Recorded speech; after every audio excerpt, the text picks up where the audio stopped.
I think we can all quite safely say, the church is saying it itself, that actually the numbers in the congregations are decreasing. In short, people are not going to church, but they are going to church when it comes to the stations of life. Yesterday I was at a funeral and the church was absolutely packed. And what went through my mind was that those who were grieving had gone to a huge amount of trouble to make sure that it was a lovely remembrance of the person they were saying goodbye to. The flowers were beautiful, the order of service, it was just sort of, can one say magical? It was almost joyful, but it was sad. But who was looking after the whole of this and helping them through their journey of saying goodbye was, of course, a priest. Now, what I'm going to say now is how important these priests are to us in the Church of England, and that the church, well, the hierarchy, really, one might say, is not looking after them as one should. Have you ever heard of a priest going on strike? No, I don't think you have. I haven't. Tell me if you have, but I have not. And the reason being that they are good, giving people, and they need to be properly paid and they need to be properly housed because they are the bedrock of our Christian faith.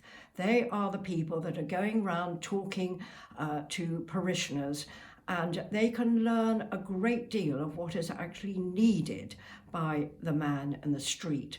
Unfortunately, the Church of England is reducing their number, and of course in turn that is going to reduce the churches and they will be sold. So it is something that really needs to be supported.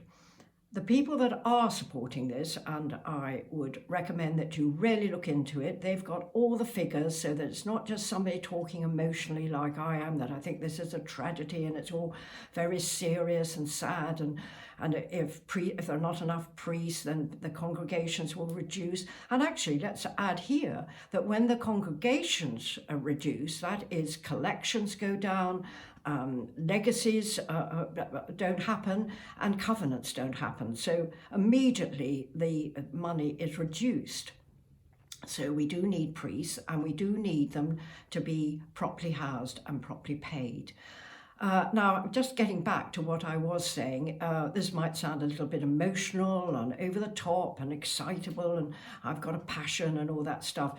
But so there is something called savetheparish.com. They have got a website, so I'll say that again, Save the Parish, and they have done all really the deep, not donkey work, but really looking into what I'm saying on a level of sort of passion, that actually what I'm saying is jolly well true.